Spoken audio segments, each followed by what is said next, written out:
يا جماعة لأول مرة وأخيرا مطعم سوري بمنطقة طوكيو بنيشي هاتشيوجي، عنده شاورما، عنده القصص، يعني هون باليابان جدا جدا قليلة تاكل الطعمة السورية. فتح جديد هلا حنعرفكم عليه على السريع، وشوف الصور، ورجينا الصور حمودة. في شاورمات بأنواعها، فلافل، ليك الحلو، حلاوة الجبن والقصص، ليك الهريسة، الشعبيات بالفستق. هاي بعد ما لعبنا طابة جايين نتعشى.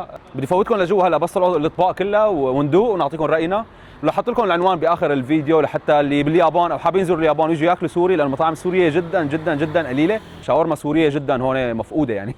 فهلا حناكل ونجرب ونورجيكم الاطباق، واللي بيحب يجي تعالوا. مثل ما شايفين يا جماعه اجتمع فريق كره القدم والجاليه السوريه والمغربيه واليابانيه اللي صار لهم زمان مدري عقد مدري قرن مو اكلين اكل سوري، وكلهم متحمسين لياكلوا اكل سوري. ومثل ما شايفين المطعم هذا ديكوره جدا جدا رائع وجميل. وشيفنا ابو ناصر بلشنا بتحضير اول وجبه اللي هي المشاوي، وبلش بالشيش طاووق. شوفوا لي هالشيشات ما احلاهم عن جد، شيء يعني بيقطع القلب. ومثل ما شايفين كمان هون بلش تحضير الكباب السوري، والشيشات بلش يخلصوا. وشوفوا لي هون على النغم عم يتنغنغ ونغنغه. وبعدها فات على شوربه العدس الذهبيه، شوفوا لي على هاللون ما احلاه. بطولها هيك عصره ليمونه بتقول لي روحي، مطرح ما يسري يمري ومطرح ما يهدم يبني. وبعدها عندنا هي سيخ الشاورما عم يتحمر على هذا. ليش؟ لانه هلا بدي اورجيكم كمان بالفيديو سندويش الشاورما والشاورما العربي اللي هي اهم طبق بالفيديو. شيء طيب جدا يعني. شيء طيب بيتوتيه يعني، هي الطعمه اللي بنحبها بنشتاق لها. وبعد ما اخذنا راي اصلان بالشوربه اللي كان عيد ميلاده من فتره طلع معنا بالفيديو، اسكندر وقع الليمونه بنص الشوربه، تقول بحياته مكامش ليمونه، هو فاصل ونواصل فما عليه عتب. وهي طبق المشاوي بعد ما جهز، شوفوا لي على المنظر مع البصلات. بسم الله. يا عيني لحمه مشاوي. وبعدها هون اجوا الخبزات السخنين. ليش يا حذركم؟ لحتى يتغمسوا بهدول المسبحات. نحن بسوريا بنقول له مسبحه، او في عالم بتقول له حمص صناعي. خبرونا انتم شو بتقولوا له، مع المتبل بالباذنجان. عن جد شيء روعه. شو رايك؟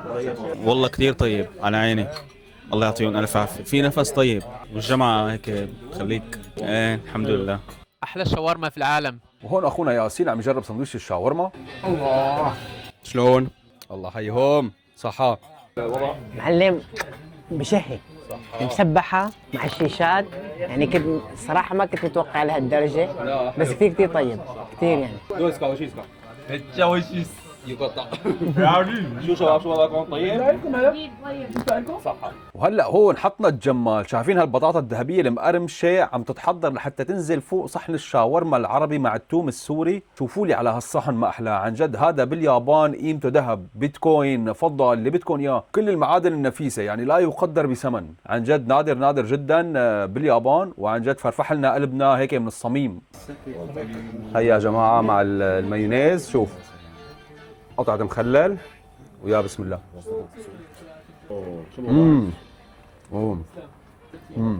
شو طيب يا جماعة؟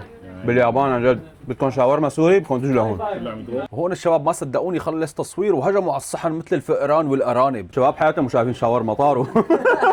كان ختامه همسك مع السحلب السوري. يعني صراحة اللي باليابان او برا اليابان اللي ما جرب السحلب السوري من عنده فراح نص عمره صراحة. ياسين شو والله السحلب رائع جدا والله العظيم، رائع جدا. صح. ياسين اخونا من المغرب صح؟ مرحبا مرحبا. الله حياكم. الله يخليك، شكرا. والله بحس بالبيت هيك حنين الام حيسوريا والله العظيم. حياك الله. كاجو والجوز والفستق الحلبي. طبعا اليابانيين بيحبوا البقلاوه كثير، لهيك الكميات بتخلص بسرعه. حلو حلو. وحتى الشعبيات وحلاوه الجبن، يعني بالنسبه لهم شغله جديده باليابان، فبيحبوا يجربوها. ولهون بيكون تعبى البطن وارتاح البال. ويا جماعه اسم المطعم ارابيسك، بينادوا له بالياباني ارابيسكو. اقرب محطه له بطوكيو هي نيشي هاتشيوجي، تقريبا 4 دقائق فقط مشي من المحطه. وهي عنوان المطعم يا جماعه قدامكم. ولاحط لكم كمان العنوان بالوصف. عن جد بنصحكم تجربوه. في عالم كثير بعثت لي وين في محلات حلال وين في اكل سوري، فهذا هو المطعم بنصحكم تجربوه. وبس قولوا له كعبول المتكعبل تبعت كعبل مع ياسر بعتنا لعندك وان شاء الله بيدللكم. واللي عم يتابعني من الانستغرام انا عملت كولابوريشن معهم او عملت لهم تاج، بتلاقوا حساب المطعم ناحي حسابي. فوتوا لعندهم، دعموهم، تابعوهم وزوروهم وجربوا اكلهم، وان شاء الله ما بتندموا. وغير هيك يا جماعه كعبلوا الفيديو، كومنت، لايك، شير، ونلتقي بالفيديو الجاي. سلام.